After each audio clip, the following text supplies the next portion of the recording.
تحمل کن میرسونمت. یکم مونده برسیم حالت خوب میشه. یکم تحمل کن. دوبله شده در استودیو جلی. ببخشید میشه برین کنار؟ عجله دارم ببخشید. عجله دارم برین کنار. معذرت میخوام.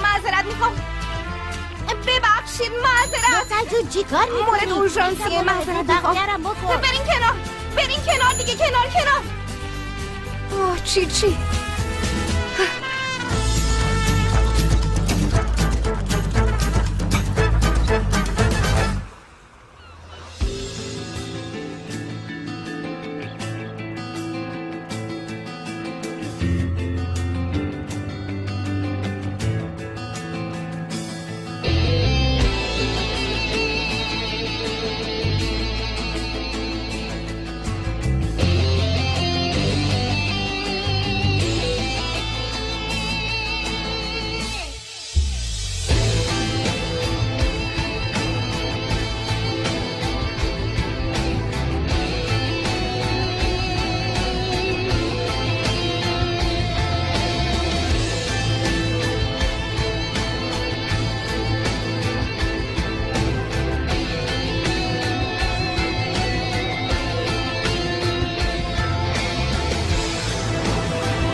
بالاخره برگشتم استانبول.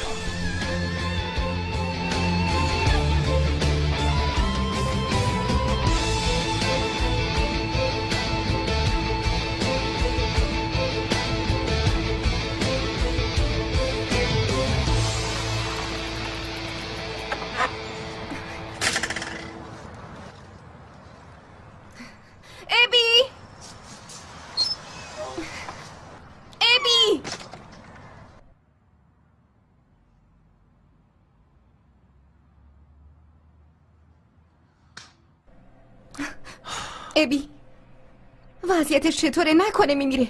تو رو خدا راستش رو بگو. یه دفعه بگو خودتو منو خلاص کن. لروکس حقیقت اینه که متاسفم اما من هیچ مشکلی تو ماهیت نمیبینم. یعنی چی نمیبینی؟ هنوز خواب از سرت نپریده. برو یه قهوه بخور دوباره لروکس به لطفت بیدار شدم. نگاش کن خیلی بیحاله. یه وری داره شنا میکنه. لروکس جون به نظرم ماهیت هیچ مشکلی نداره. بی خودی حساسیت نشون میده. دمش چرا اینجوریه ها؟ رنگش چرا اینجوریه؟ ببین این عکس دیروزشه. اینم دیشب. ببین کامل میشه فهمید. دیدی؟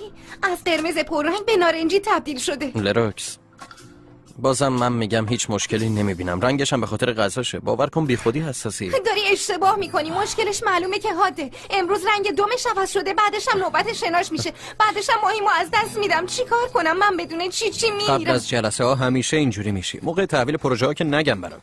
لروکس چی هیچ مشکلی نداره. تو مشکل داری. نه بابا چه مشکلی دارم من؟ همیشه ترس از دست دادن عزیزاتو داری. باید رو خودت کار کنی لروکس.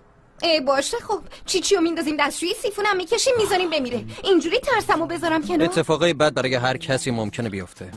نمیتونی جلوی همه اتفاقا رو بگیری. داری اشتباه میکنی. من نمیذارم اتفاقی براش بیفته. چی؟ بیا خوشگلم بریم.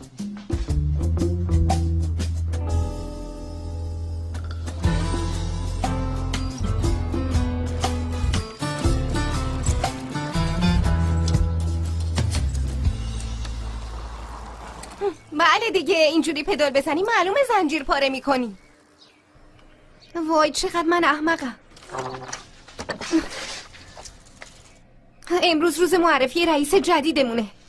استرس گرفتم نفهمیدم با این رفتم. میتونستم راحت با تاکسی برم. مگه نه چی؟ آی چی خوبه که چیزی نیست، خدا رو شکر. معلومه من بی خودی حساس شدم. زنجیر دوچرخمم پاره شد. کار درست کردم.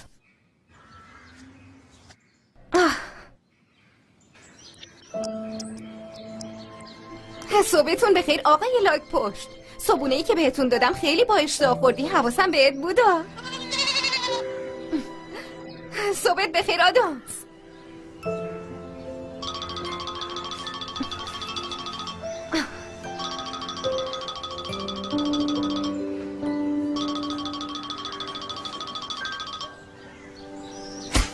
دخترو امروز روز خیلی مهمیه، خواهش میکنم دیر نکنی. لروکس مخصوصا دارم به تو میگم چی کار کردی؟ آماده شدی؟ از وقتی بیدار شدم درگیر چیچیم. چه شده؟ نکنه یه چشش از اون بزرگتره، نکنه روی آب نمیاد، یا اینکه نکنه وزن کم رشته.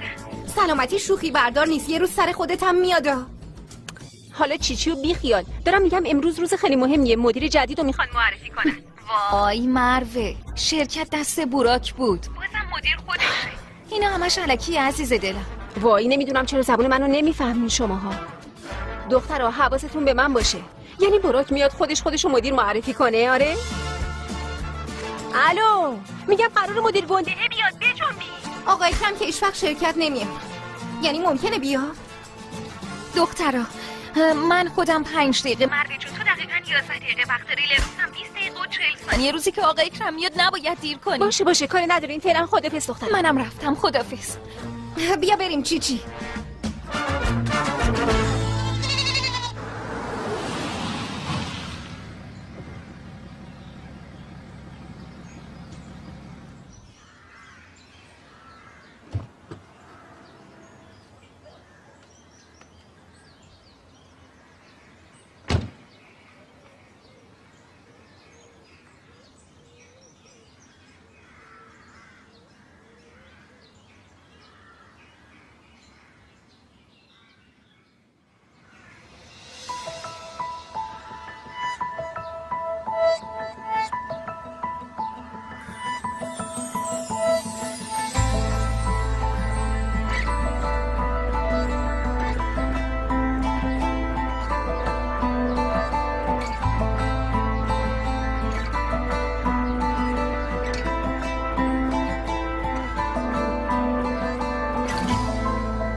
اینجا چه خبره؟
وایسا بهت گفتم وایسا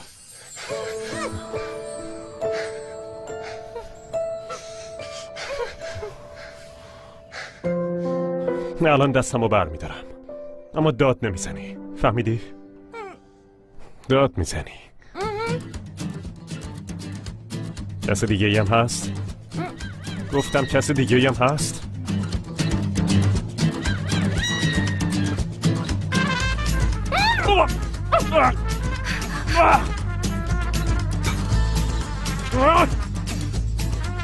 اینو بگیر، گفتم اینو بگیر. منو ببین، فقط به خاطر ادبم بر نمیگردم.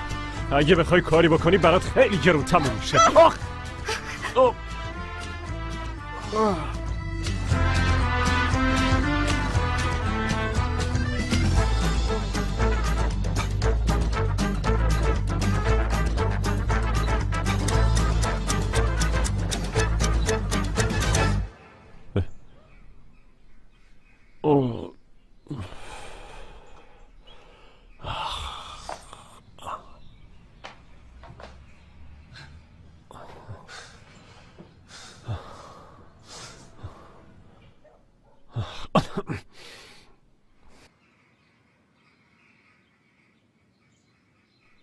آقای پلیس، بهم حمله کردن.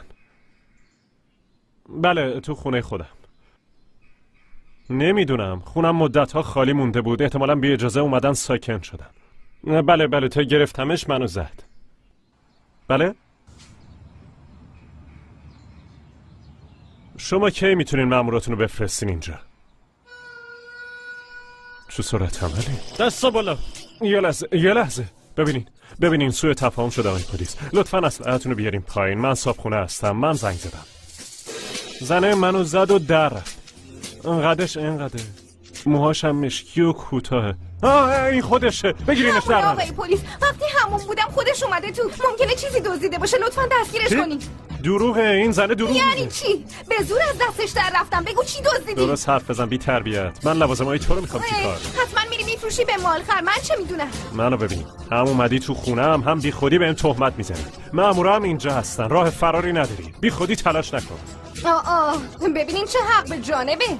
دوست لاباری میخواد منو مقصر نشون بده. آقایون پلیس ازتون خواهش میکنم یه کاری بکنید. هنوزم میگه دوست. آقای پلیس، من از این زن شاکیم. چرت و پرت میگه، شما رو هم گیج میکنه.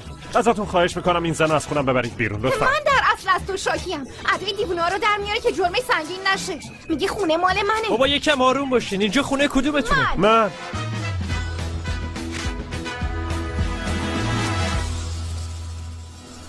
موضوع خیلی پیچیده است. 3 دنگ خونه مال شماست، 3 دنگ خونه هم برای خانم لروکسه. آخه چطور ممکنه؟ مسخره است. داخل سند نوشته شده. شما قبلا سندو چک نکردین؟ من از کجا باید میدونستم همچین چیزی نوشته شده؟ برای اولین بار خونه خریدم، امضا کردم، سندو گرفتم، فقط همین. 1% احتمال نمیدادم لیلا خانم بخواد همچین کاری بکنه. منم از خارج به وکیلم وکالت دادم. وکیلم کارای خرید انجام داده. موندم چرا همچین چیزی از قلم انداخته. کاش خودم میومدم اینجا. در نهایت مدارک هر دوتاتون معتبره. خونه مال هر دوتونه. همچین چیزی محاله. ببینین آقای یلدری، خواهش میکنم بگین چجوری میتونیم حلش کنیم. یکیتون سهمشو به اون یکی بفروشه. من که نمیفروشم. پس خونه رو از وسط نصفش کنید. نمیشه اون خونه رو از وسط نصف کرد. به علاوه من نمیخوام خونه رو تغییر بدم.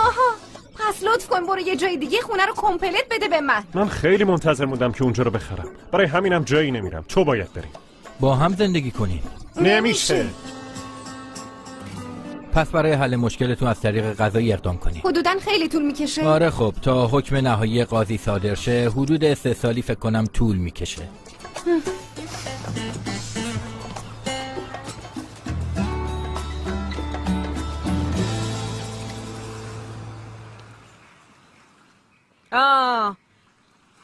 بابام اون خونه رو به 2 تامون داد. چرا بیخبر از من رفتی فروختیش؟ اصلا خودت برای چی فروختیش؟ اونم در قبال هیچی. این چه حرفیه میزنی؟ ارزون دادم چون خرج داشت. مجبور شدم ارزون بدم. روح بابامون خدا میدونه چقدر ناراحته. ضمناً دختره خودش معمار داخلیه. گفت خونه رو بازسازی میکنم. عملم کرد. بله اما تو به خاطر پول اون خونه رو فروختی. متاسفم برات فیروزه. پولی که از فروش خونه دستت اومده بود و تنهایی میخوردی خوب بود نه؟ هر روز تو رستورانا میگشت، تورای فرهنگی میرفتی، تورای سیاحتی میرفتی، نمایشگاه‌های ادبی. با این سن و سال دلت میخواد نویسنده شی یا منتقد غذا. خب منم میگفتم چقدر خرج میکنه، همش تو گشت و گذاره، اصلا از کجا میاره؟ تو رفتی پروتست کردی؟ من چیزی گفتم ها؟ خونه رو رفتی فروختی، پولشو خرج سرتاپای خودت کردی. البته میدونم بعدن خیلی پشیمون میشی. اومدن خودشونن.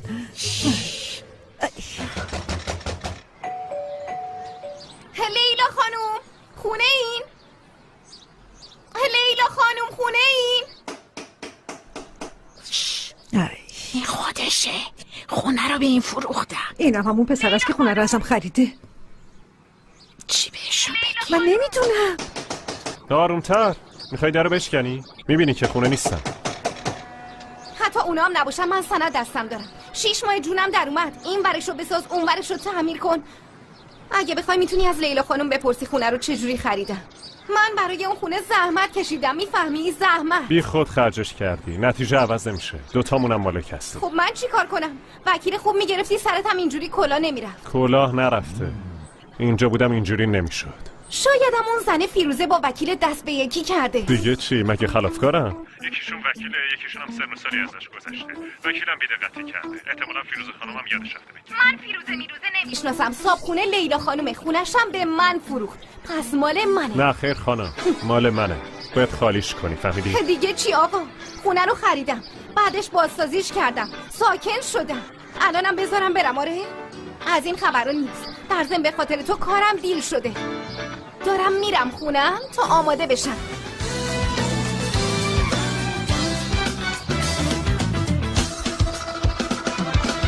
Şimdi gücümde sağımda solumda her yerde sen. Evimde odamda ne işin var ama bıktım artık senden. Evimde artık keşke durup aklıma gelmesen. Anlatsam anlamazsın mevzu büyük kalbinle. Parara bir parara.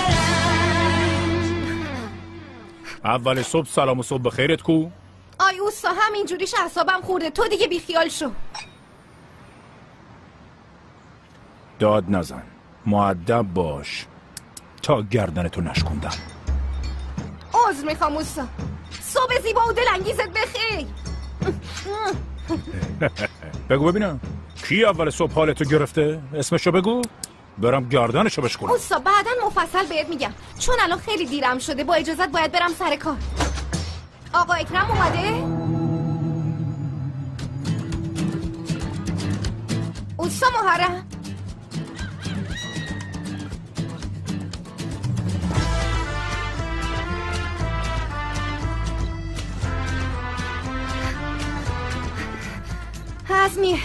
عزمیه تو رو خدا بگو دیر نکردم. آقا اکرم نیومده درسته؟ وای نگران نباشه عزیزم، هنوز مراسم تاجگذاری شروع نشده. منتظر خانواده سلطنتی. بوراکم نیومده؟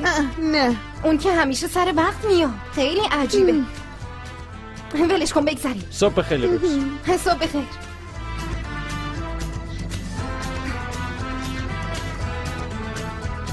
دوبله شده در استودیو جل. صبح بخیر. تو دیر اومدن رکورد جدید ثبت وای کردی. نپرس، اما به خدا عمدی دیر نکردم. از صبح یه عالمه اتفاق عجیب سرم اومده. وای باید بهتون بگم که یه راهی جلوم بذارین تا بتونم حلش کنم. عزیزم چی شده؟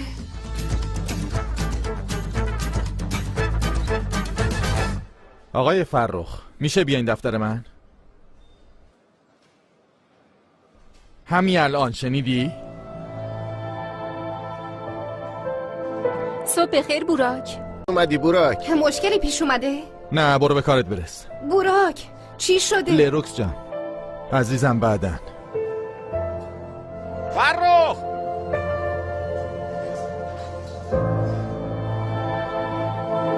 ایوا چرا اینجوری کرد؟ پسر رئیس بالاخره رئیس شد. وای نه بابا، بوراک عوض نمیشه. فکر نمی‌کنم.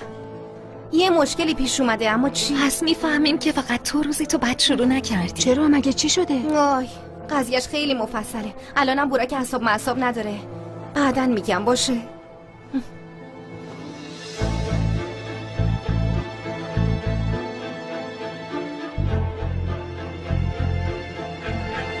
بگو چی شده؟ چرا انقدر عصبی؟ نکنه بابا حقوق مدیریت تو اضافه نکرده؟ بابا منو رئیس نکرد. تو آرتمیمو به چشم شرکت بابات میبینی. این تفکر که پسر رئیسی رو لطفا بذار کنار. چی کار کنم بابا؟ فامیلیمو عوض کنم؟ چی کار کنم؟ من دیگه پشتت وا نمیستم. از این به بعد همه کاره نیستی. تو هم مثل بقیه باید به موافقت جواب پس بدی. یکی قراره بیاد. یعنی از بیرون محال این کارو بکنه. غریبه نیست. چون خودش سهام داره. پس بیچاره شدم. اگه فقط مدیر بود یه جوری حلش میکردم، اما متاسفانه جزء هیئت مدیره است. بیاد همه چی رو میفهمه. تو پسرشی، تو رو ممکنه ببخشه، اما من آقا اکرم اخراجم میکنه. نه من نباید وارد این کار میشدم. تو گولم زدی. ما شرکت رو نجات دادیم. البته انگار این قضیه برای بابا مهم نیست. بیچاره شدم. اخراج میشم سر هیچی. از کار بیکار میشم. من رفتم. باشه برو، اما دربری گناه ها میفته گردنت. نزار پرونده های قدیمی باز بشه. باید تو پرونده هایی که مربوط به ما میشه دست ببریم. لازم باشه میسوزونیمشون. اونایی که تو مزایده خلاف کردن بیان چی میشه؟ اونم به موقعش یه فکری براش میکنیم. پس ترتیب یه ملاقاتو با یکی از معمارامون میدم. باشه، خیلی ممنون، متشکرم. عشقم پانچو میشه بهم بدی؟ آره بردار عزیزم، تو کشوی دومه. میشه تو بدی؟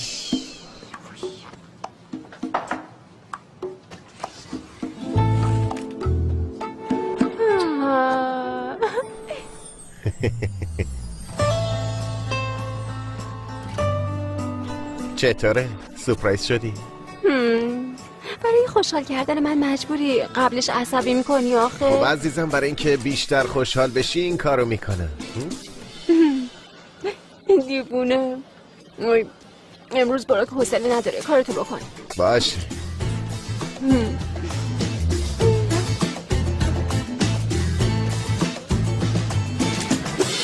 دوستان، آیدا آماده این؟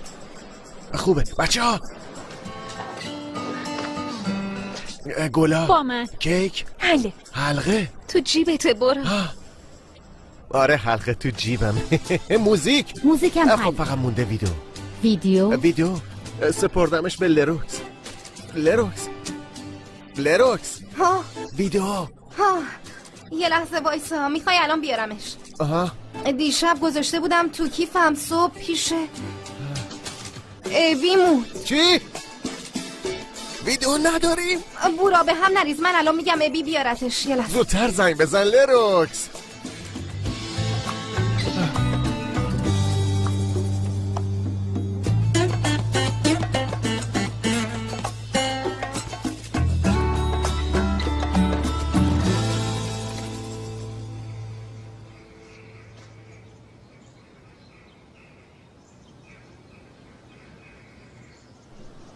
برای محیط بسته گل سرخ میخوام. شما دارین؟ بله داریم. شما بشینین برم بیارم. واقعا سورپرایز شدم. تو از کجا پیدا شد؟ کی از ژاپن برگشتی؟ تازه اومدم. خیلی عالی. برو بشین تو حیاط. من دستمو بشورم و بیام. باشه قبوله. خوبه. زود بیا مطلع کن.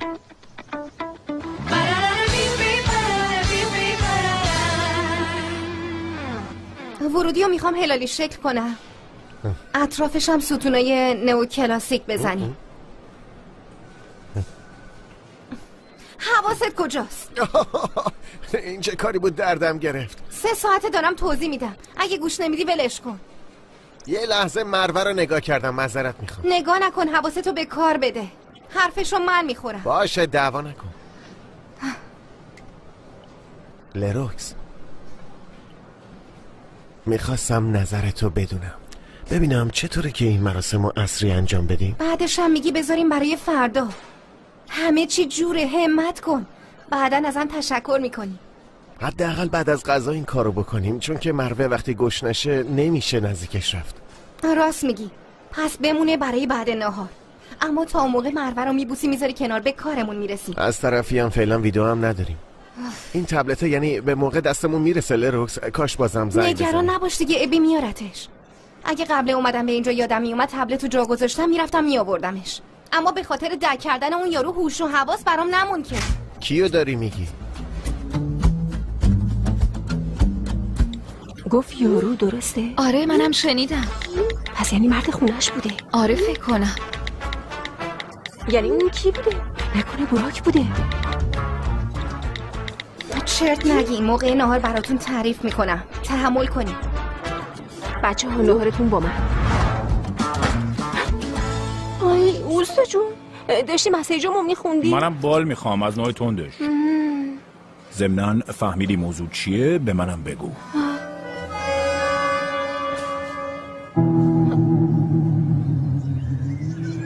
به خاطر هدیه‌ات ممنونم. واقعا خیلی خوشگله. خواهش میکنم وداد، مبارکت باشه داداشم.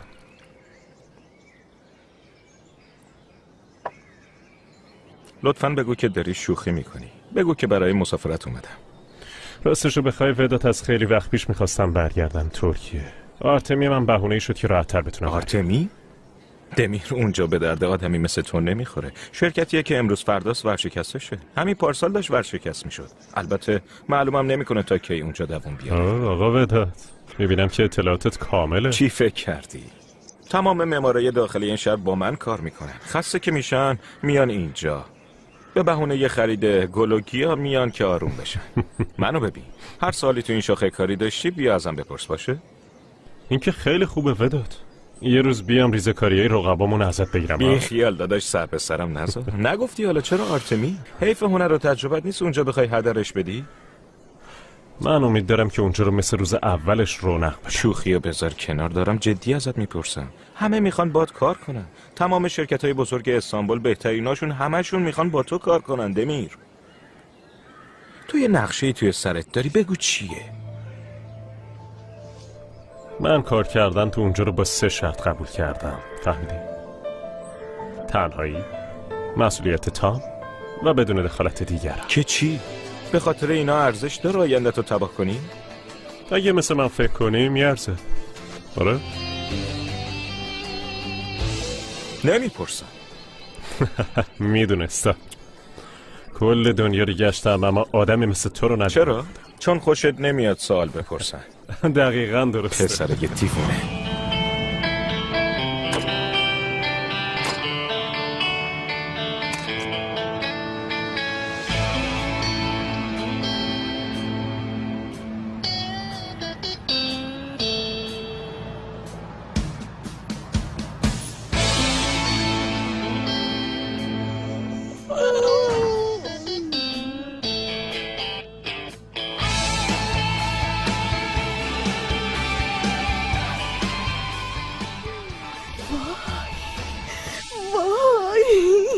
بفرمایید. با لروکس خانم کار دارم.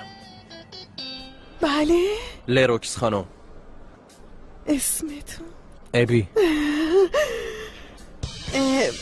بذارین بهشون خبر بدم. لطفاً زحمت نکشین، منتظر من. امانتی دستم دارن.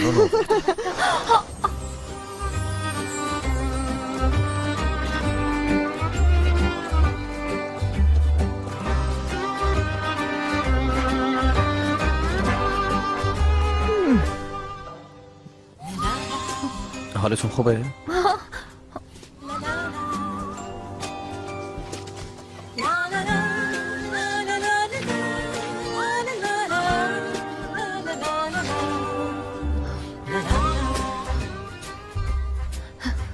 خیلی ممنون.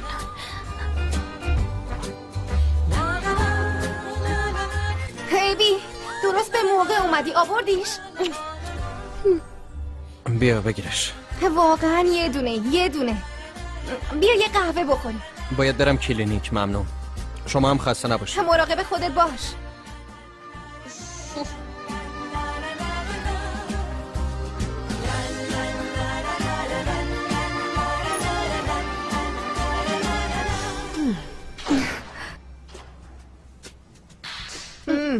آیدا چت شده؟ چرا همجوری خشکت زده؟ چه ربطی داره عزیزم؟ چرا بی خودی حرف در میاری؟ خودش بود؟ کی؟ ها نه، این همون دوستمه که دامپزشکی ابی در مورد. ها این اونه، ابی معروف. این همه سال فقط ازت شنیدم که ابی دامپزشکه. خب دامپزشکه؟ آره منم منظورم همین بود. منظورم اینه که چیز دیگه در موردش نگفت. تو دلت چه خبره ها؟ بی خودی بحثا عوض نکن. بهتره الان بریم پیش مروه، تو هم بهمون بگی اون یارو که میگفتی کیه. دلتنگت بودم جون خودت. اگه راست میگی یه روز بیا با هم سوشی بخوریم. خودم درست میکنم. کارم هم حرف نداره، باور کن. چرا نخوام بیام؟ حتما میام، اما قبلش باید یه خونه برات بگیری. مشکل خونه ندارم. راستش خونه قدیمی خودمون خریدم. آخه چه جوری؟ خونه خالی بوده؟ یه سند گرفته دستش اومده خونه میگه اینجا مال منه، برو بیرون. خب تو هم به صابخونه قبلی زنگ فکر می‌زدی. می‌کنی این کارو نکردم؟ تا خونه‌ش هم رفتم اما نبودش. لیلا خانم نبوده. نکنه بلایی سر زن آورده. ای مرو مزخرف نگو. زن با وکیل رفته محضر امضا نه داده. عزیزم اون امضا نکرده، خواهرشه. فیروزه بود. کی بود؟ کلاهبردار شیاد، یادم نمیاد. فیروزه خانم به من زنگ زد، گفت که تصمیم گرفته خونه رو بفروشه. منم وکیلمو فرستادم خونه رو خرید. اون وکیل سابقه. بگذاریم. اون خونه خرج داره، کاش ندیده نمیخریدی. نه مثل روز اولشه، حتی میشه گفت بهتره. من اگه خرجش نمی‌کردم اونجا سر پا نمی‌شد. از وقتی خریدمش خرجش میکنم. شما که میدونین در و پیکرش رو عوض کردم، تمام سیستم لوله کشی خونه رو درست کردم. حالا که خونه بازسازی شده یارو اومده. آره مرد اومده دیده لقمه آماده. نمیذارم، خونه مال منه. الان چی میشه؟ زودتر میخوام برم تو خونم زندگی کنم، اما برای اینم باید از شر کنه خلاص بشم. خونه ویلاییه، اگه مدت طولانی خالی بوده حتما پر از حشرات شده. احتمالاً زنبور یا عقربم هست، هر چیزی میتونه باشه. راست میگی بداد، درسته. البته آدمه. یکی دیگه تو خونه است، یه دیوونه. چی؟ مستاجره؟ نه داداش، صابخونه است. خواهر فیروزه خانم سهمشو به اون فروخته، فیروزه خانم هم به من. به من میگه خونه مال منه، زودتر خالیش کن و برو. پسره پررو، بی نزاکت، ادب نداره که. های نه اینجوری نمیشه، بهتره زودتر بریم یه وکیل برات بگیریم. ببین تو هم فعلا نرو تو اون خونه، امشب یه پیش من بمون. ولش کن دمیر، بذار برات یه خونه دیگه بگیریم. نمیشه وداد، اون خونه برام خیلی ارزشمنده، میدونی که نمیخوام جای دیگه ای زندگی کنم. اون دختره باید بره، اما قبول نمیکنم. از اون آدماست که رو اعصاب آدم را میاره. اصلا نمیشه باهاش حرف زد اصلا. هم بی ادبه، هم خیلی پرروه، بی شخصیت. برم تا برای خودش بتازونه؟ از این خبرا نیست. اون خونه مال منه. لیروکس چرت نگو. اگه اونطوری که میگی باشه، خب پس چجوری میخوای باهاش توی خونه بمونی ها؟ اگه قاتل باشه چی؟ اون وقت چی لیروکس؟ یارو دیوونه است اما نمیتونه هیچ غلطی بکنه. صبح با کلنگ زدم بیهوشش کردم. جدن با کلنگ بهت زد؟ نخند وداد. معذرت میخوام دمیر، اما من ندیده از این دختره خیلی خوشم اومده. دقیقاً همینجا زد. بیهوش شدم. بعدش هم رفته زنگ زده پلیس خبر کرده. تو خونم داشتن دستگیرم میکردن. میخوای چی کار کنی؟ یه کاریش میکنم، اما فعلا میخوام برم شرکت ببینم محیطش شد. پس تبریک میگم داداش، هم کار تو هم خونه تو. اینو به اون بده، با زبان خوش میتونی سری رامش کنی. اون تخفیف داره؟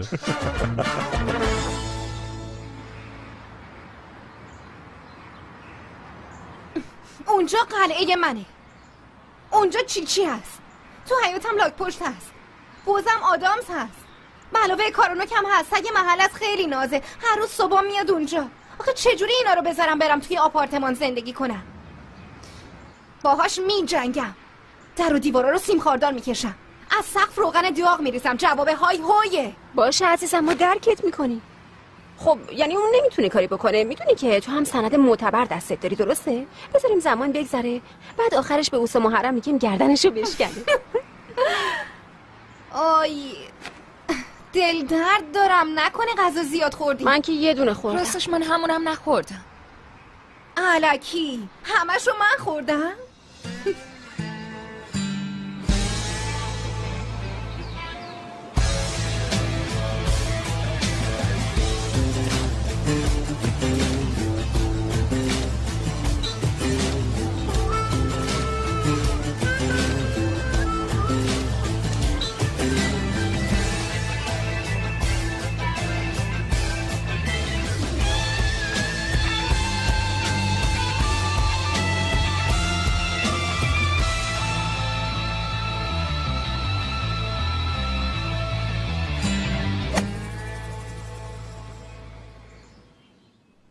بود خیلی بد زدم. اگه باد همراهیش میکرد به هدف میرسید. وقتی نتونی باد محاسبه کنی بازی فایده نداره. تو بی برنامگی رو دوست نداری؟ چیزایی که نتونم کنترلشون کنم و دوست ندارم. سهام شرکت آرتمیم رو برای همین خریدین. میخواین کاملا تحت کنترلتون باشه، درسته؟ زود عقب کشیدین. من فقط 20% سهامو خریدم.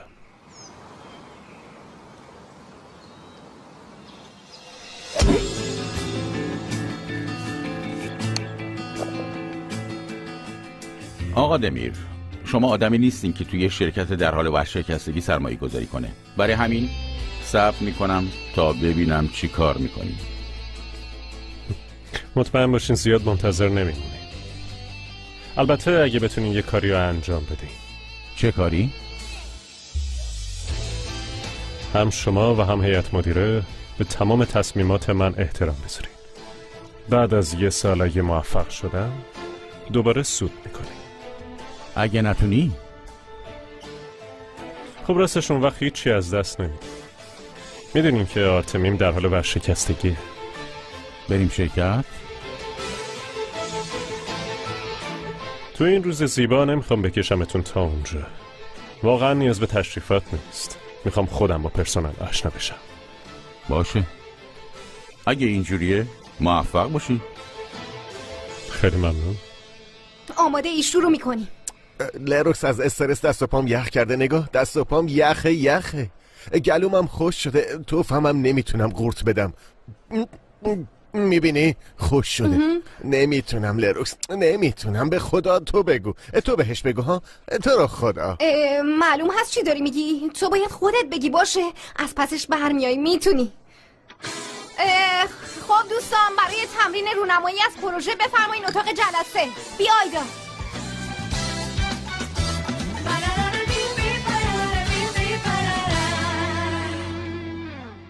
دمیر اراندیل؟ باشه قربان، اومدن میرم پیشوازشون. ممنون. روزتون بخیر. آقا بوراک حتما ناراحت میشه. این یارو دمیر اراندیل دیگه کیه؟ منم. بله؟ همه سر کارشونم؟ در حال تمرین رونمایی از پروژهشون هستن. الان بهشون خبر میدن. نمیخواد. دوبله شده در استودیو جلی.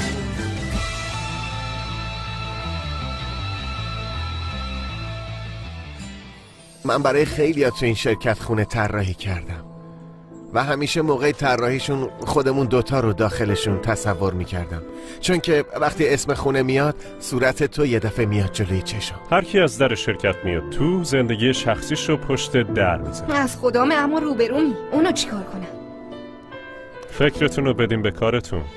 این یارو همه جای آفیس کاغذ زده نوشته عشق ممنوعه. وضعیت ما چی میشه؟ عشق؟ عاشقای جدید باید نگران این موضوع باشه.